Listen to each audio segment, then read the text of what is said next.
Welcome or welcome back. This is Dr. Dennis and the Planet Where the Sun Don't Shine podcast. I'm very excited to have a guest with me again today. This is Sam Archibald. Sam, welcome. Thank you. Great to be here. Why don't you tell us a little bit about yourself and maybe a little bit about your garden journey, and then from there we'll talk about today's topic, which we pre-decided was going to be about gardening as therapy. And just to put a disclaimer out there, neither of us are therapists, so of course this is just a therapeutic aspect of what we think gardening is in terms of our experience. So tell us a bit about yourself and a bit about your gardening journey. Sure. So my name is again Sam. What am I? I work primarily in the creative marketing world. So I get a chance to design spaces, communications for clients a lot. And I have found gardening as a really good outlet for that creative energy when I'm not applying it to commerce and business. I live in Halifax, Nova Scotia, not too far from here in the valley. And my gardening journey, I think it really was germinated with my grandfather, who grew. My mother grew up in Fredericton, and her father worked as a forester, actually connected to the forestry school up in Fredericton. And that was his job after he returned from World War II. And so growing up, I was born in Vancouver, and we would do travel out east here. And visiting his backyard was always just super interesting for me. I don't know if I, looking back, would have thought of myself as having a strong connection to gardening, but I do have some very strong sense memory with the smell in his potting shed. He grew a lot of evergreens, as the forester would, as well as he had a lot of perennials and I assume annuals that he grew in his backyard. And so that stuck with me quite a bit. And when we've talked in the past, you've also mentioned your mom as being a gardener as well, and maybe there's an influence there. Absolutely, yeah. And so my mom has always been a big gardener. Predominantly when we lived in the Halifax area at her house, she was always out in the front yard. And again, as a teenager growing up, gardening was not something that I think I ever really connected with. But I would say that my personal sort of journey to gardening came about actually through a trip. So I had taken a trip in, I think this would have been around 2010, 2011. I believe it was 2011 because it was to New York. And it was about the 10-year anniversary of 9/11, which was, as we know, a very impactful moment in history. And so one of the big things that we did on that trip, though, is my brother actually luckily had an apartment in Hoboken across the river. Yeah. So we were able to stay at his place while he was away for a week. So we would take the ferry over, and one of the first places that we were able to go to when we got off the ferry was the High Line. And the gentrification controversy aside with that park, for me, as someone who had been to art school, multiple art schools, and sort of had been trained as a designer, the appreciation I had for the landscape, the conceptual side of taking a space that was overgrown at one point with these wild plants to then have it planted in a form that reflected both the history as well as the future was deeply inspiring to me. And we at that time were living just outside the city in an area called Lake Echo, actually in a trailer park. So the space we had to grow in was not huge, but around that time I really kind of got the bug to try growing some vegetables. So we put in a small 2x8 bed on the side of the trailer, and I started, as most people do, small with some tomatoes. My mother had been growing she'd been growing a lot of tomatoes in pots, and had done vegetables here and there over the years. But I really love the idea of being able to grow some of my own things. Amazing. Yeah. I love the fact that you referenced the High Line and, of course, gentrification and all the other stuff that goes along with that. But it's one of my favorite gardens and public spaces. I think it's just, as you said, it was like it's such intentionally designed and includes native species, but then also, ornamentals and stuff, including sumac, which we were just walking around the yard and Yes. I pointed out my sumac, and we have a difference of opinion when it comes to sumac, but I quite like it. And there's sumac on the High Line. So I just wanted to bring that little funny thing back. I don't remember the sumac on the High Line, but one of the biggest things that stuck out to me with the High Line was the foliage and the grasses. The ornamental grasses were just, I loved the way that looked. The wild look is very much my thing, which you would think, well, sumac is quite wild itself. I should be embracing it. But in my in the garden that I've had most recently, in the Cole Harbor area, our backyard, on the other side of our fence was a row of sumac against a bank, which I appreciate the erosion control that those offer. It was the rhizomes that were the bane of our existence for any garden beds we wanted to put down against the fence, or even the raised beds that I have that are about 20 feet away from the trees, where you have lots of little sumac suckers coming up through. So I actually love the sumac flowers and, the birds throughout the year. I mean, that's one of the great things about a plant like that, or a tree like that, is that it is so both, it's quite strong and stable, and the form is very interesting. It doesn't look like a traditional tree when you think about a Nova Scotian tree. Yeah. And the flowers are beautiful, the berries, the fruit. I mean, I love sumac in food. Yeah. It was the rhizomes that if only I looked literally into, at one point, I had someone come in to look at like weed barrier, and I was looking at like industrial level weed barrier membrane to separate the tree, the fence line from our yard, which would have been thousands of dollars and likely not worth the effort. Yeah. But no, I do love sumac for many reasons, just not particularly in the space where I was at. Well, and you mentioned, sense memories and things from childhood. For me, sumac is a memory of childhood as well.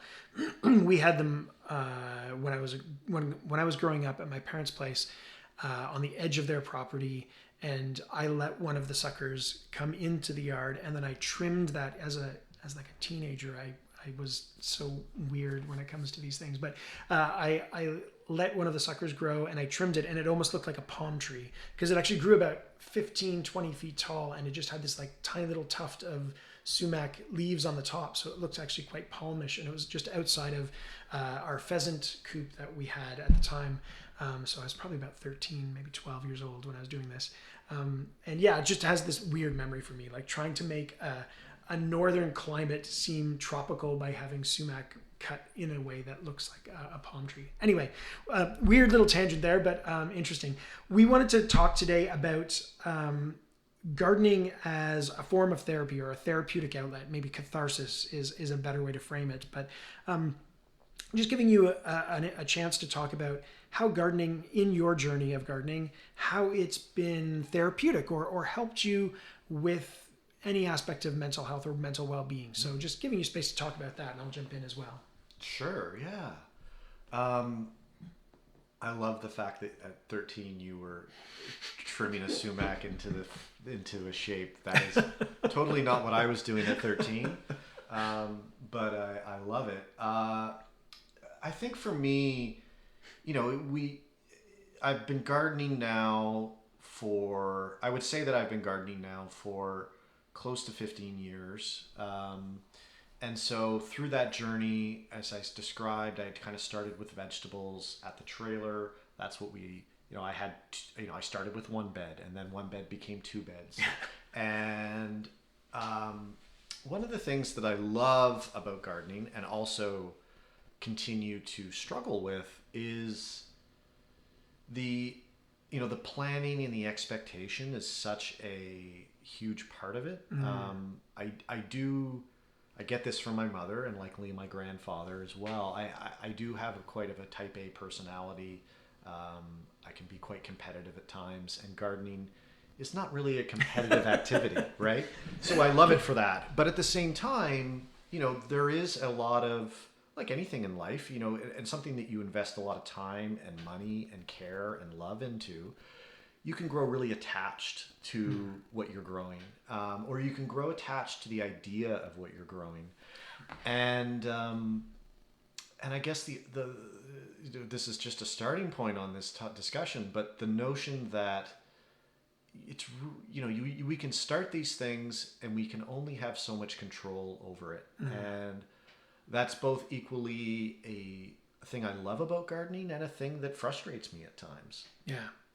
Yeah, absolutely. I think that idea of attachment is such an important one in terms of the connection to mental well-being or mental health, right? Because our expectations or our hopes and dreams that we tie to the things that we're planting, we have to acknowledge and recognize that this is like a living thing that has its own life course that we might try to manipulate for a period of time, but of course won't survive forever, and neither will we. This whole idea of impermanence that we were talking about before we even started this discussion today on mic. But I think that's such an important one, right? The idea of our attachments or our ideas that we connect to the things that we're gardening, right?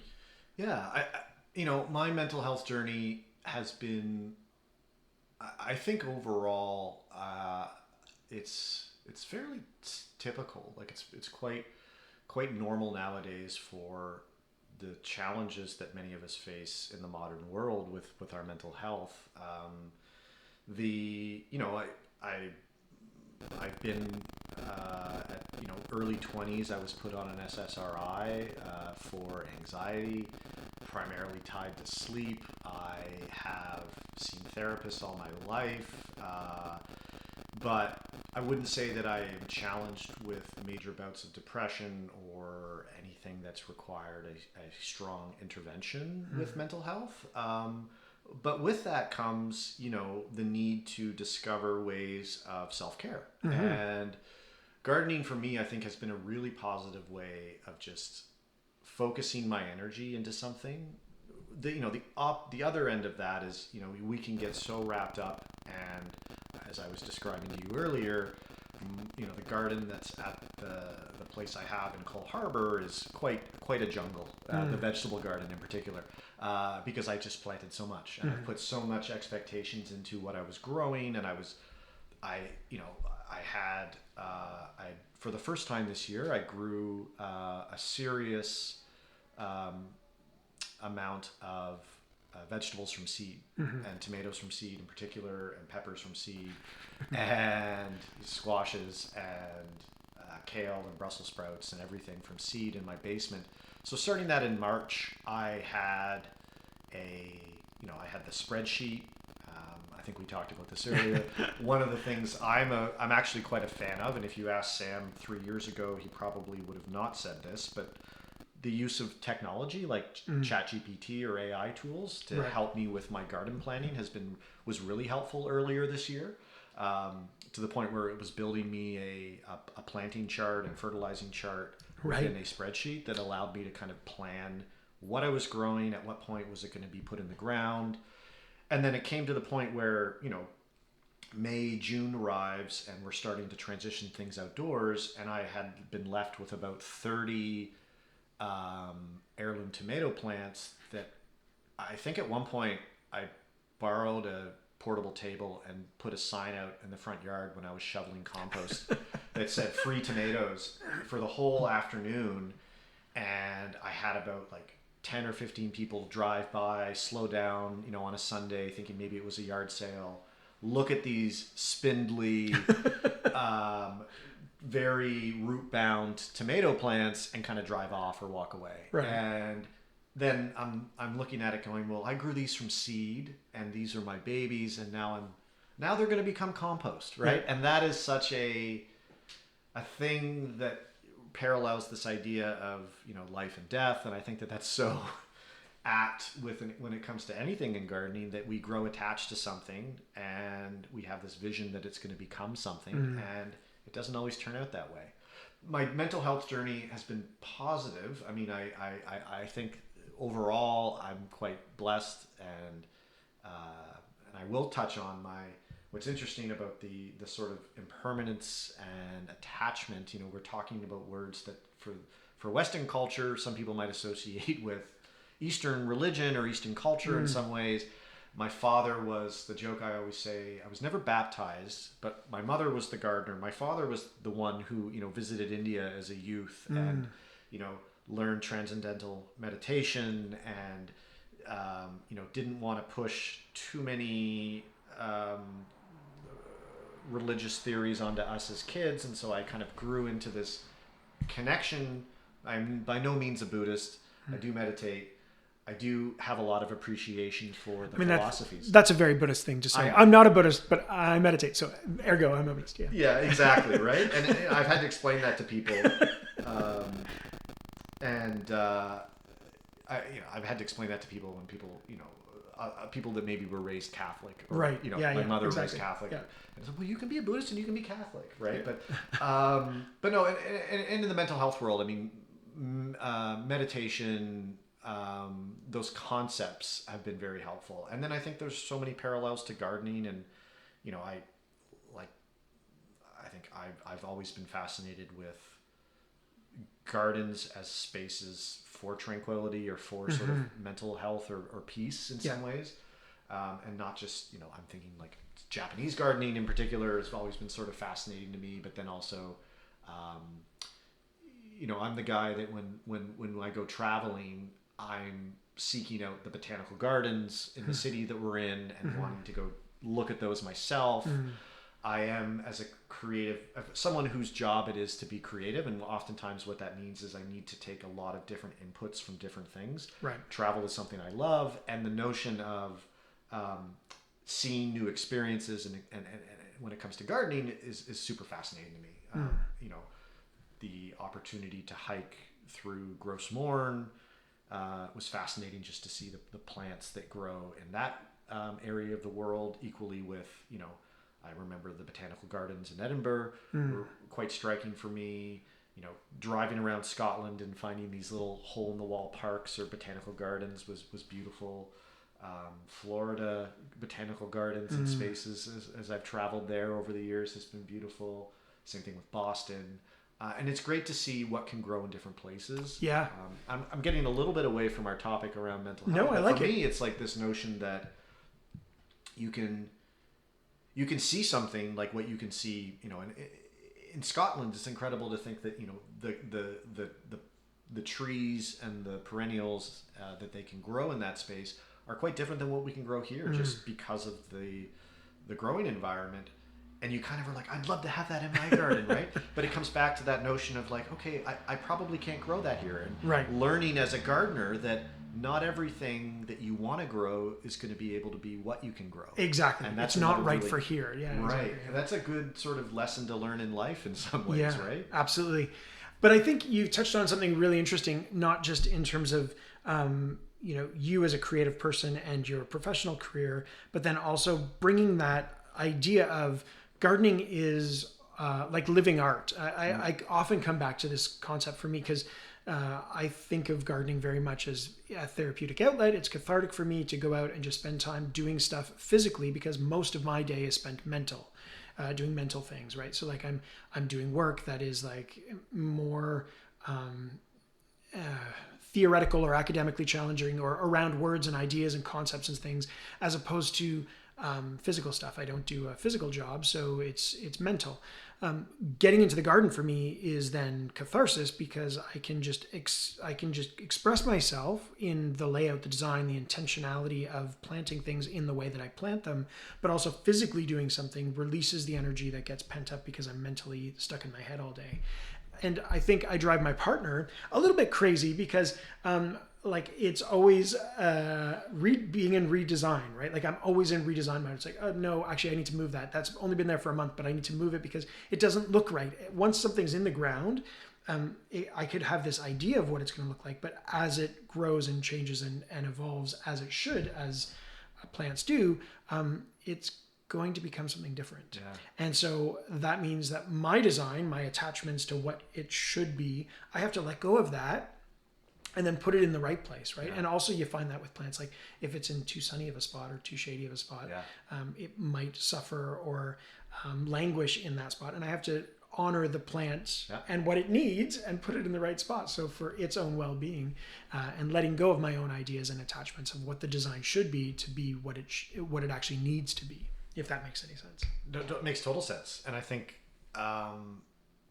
for me, as someone who needs to think in concepts very similarly, I do find that with gardening, I can get highly technical.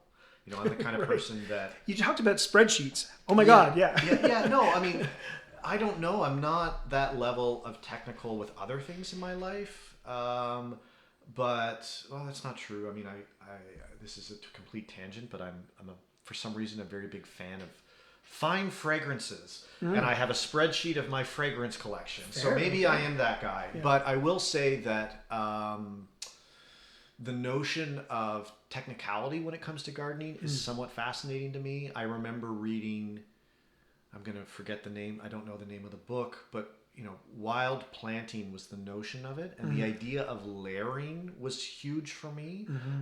The idea that your garden is less about, and I think maybe it was the Highline influence. I loved the sort of wild look, the look of things. You know, we all seen those gardens where everything has its place and there is, you know, a lot of mulch around whatever is there. And I'm probably guilty of jamming things too close together. However, I do think that what I love about the notion of layering in gardening is that idea that you know, we understand the idea of a good foundation, right? Your soil is key. Yeah. And then, you know, you have a ground cover, you have a middle cover, or you have like a middle ground, and then you've got, you know, some statement plants, as I would describe them. I've primarily been a perennial gardener, which really shifted when I had the house. And that was the transition from having two at that point, it's now 3 raised beds, 4x8s in the backyard. Just this past spring, I put in a 20 by 6 foot bed. And in the backyard for vegetables, I should clarify.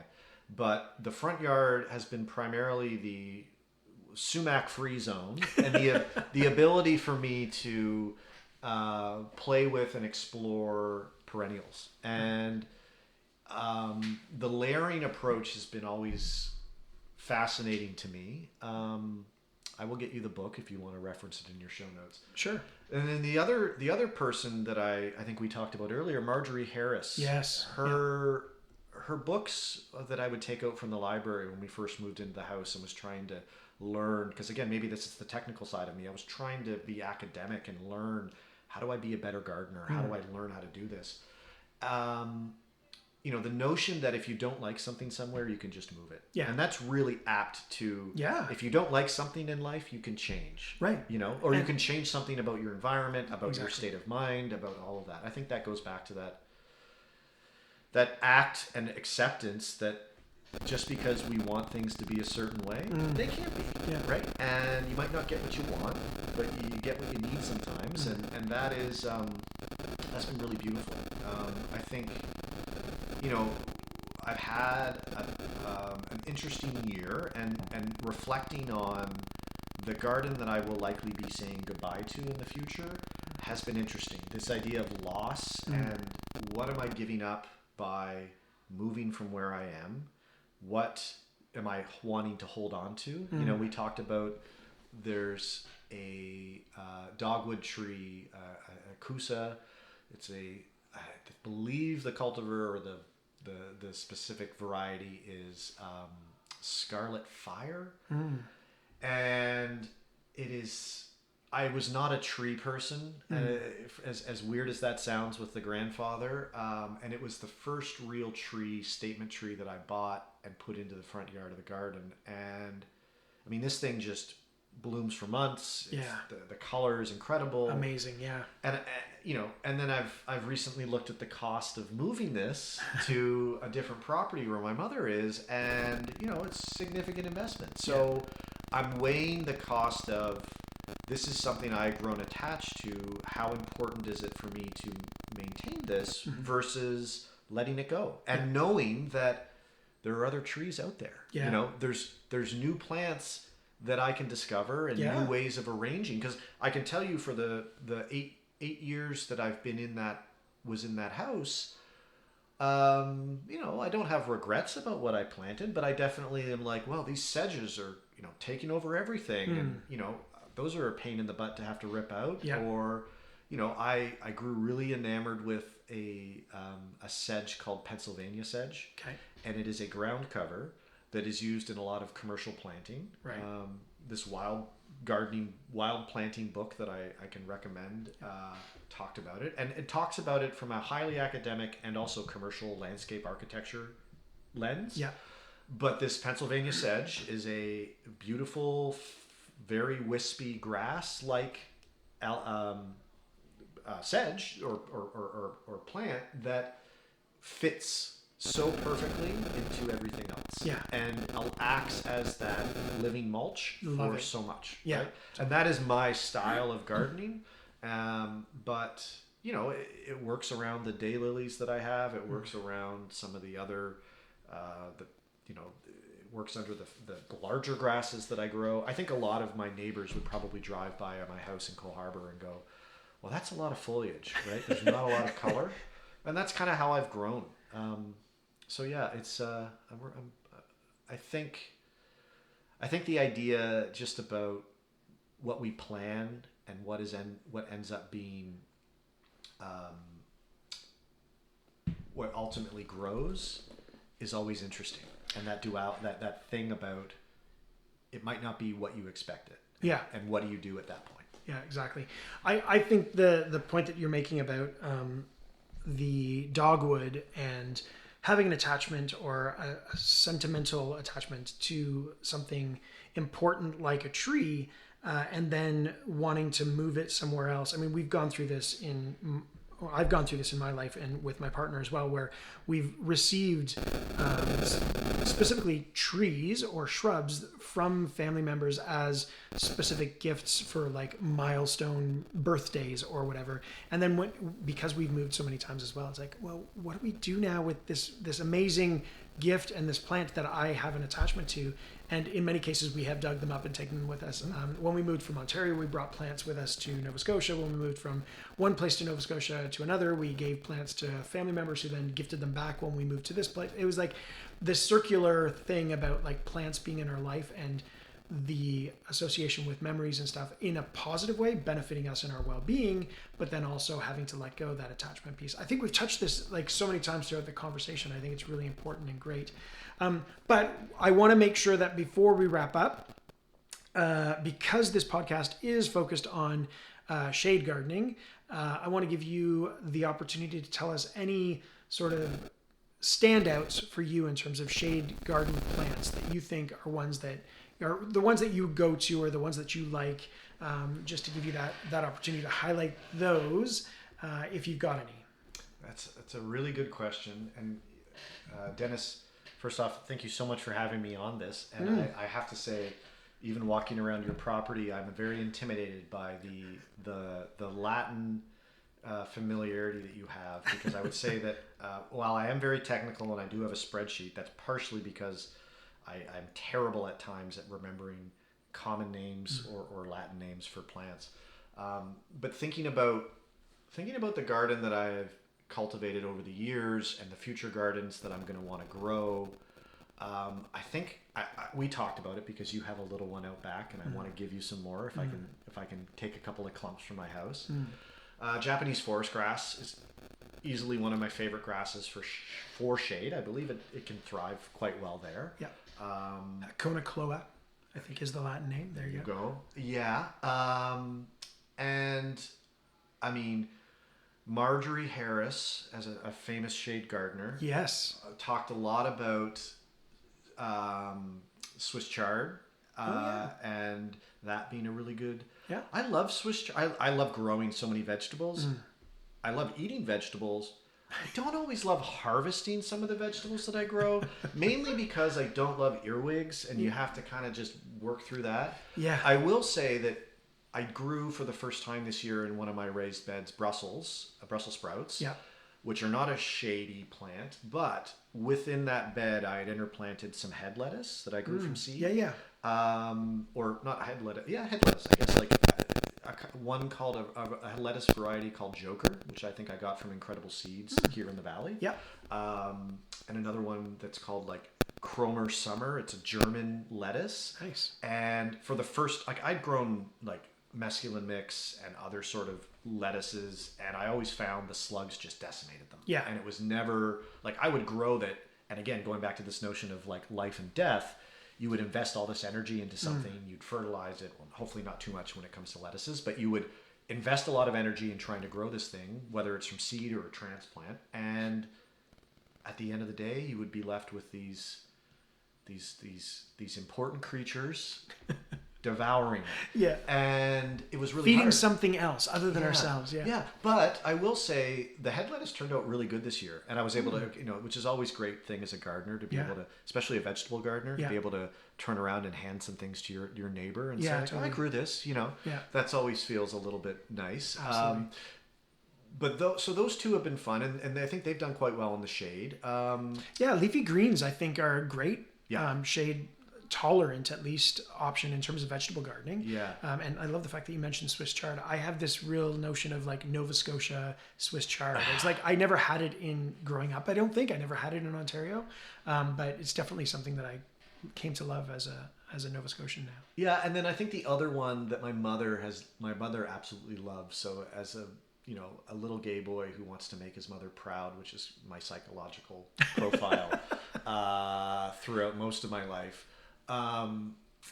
May apples have thrived quite well underneath the oak and maple that's in the front yard of the house. And we were talking about those earlier as well. And, it's such a great, I believe they're native, such a great plant. I mean, it's just thriving in the shade, and it is, the foliage is almost otherworldly in some ways. Like you don't see that very often in common plantings. Exactly. Yeah. It's in my front yard, but it's underneath these two, a pin oak, which is quite shady, and then a red maple, which is just really dominating. shady. So those are thriving, and you get the white flower, you get that little bit of fruit, which I've never eaten. Yeah. I'm not brave enough yet, but that's another one that I would say. The forest grasses and the May apples are kind of right behind the forest grass, and I like that planting. It's a nice combination for sure. Yeah. It's funny because for listeners, the previous podcast, episode 2 of season 2, with Shirley Stevens, Shirley also referenced her love of May apples, and we talked about it on that episode. I think it's great that it's coming up more than once, because for me it's a great native species, and that flower is huge. Like it's such a great early spring, I guess it's like late spring, pop of white under these two massive leaves. Like that structural element is so there. I really like the idea of underplanting with bloodroot, because I think you get that round leaf under those two giant leaves. But with the Hakone grass, or the Hakone cloa, Japanese forest grass, that's a great combination as well, because you get the contrast in texture as well as color, right? So it's really cool. As a foliage guy, I would say I love that. What's the other one? I will say one other, if I can say one other. Yeah. Again, because my mother loves it, and again, I want to impress my mother. Jack in the Pulpit. Oh, yes. Is a really kind of cool one. Super cool. Like you and your love for the sumac, as it having this sort of just not your traditional plant tree form. Yeah. Something like that is just so much like otherworldly in some ways, and I love that about different plants and gardening and what you can discover and find and put together. And the creative designer in me likes that notion of maybe doing something a little bit different than what everyone else is doing. Totally. But I wasn't going to say hostas. Yeah, fair enough. Exactly. That's good. I love Jack in the Pulpit as well, and I think the really neat thing about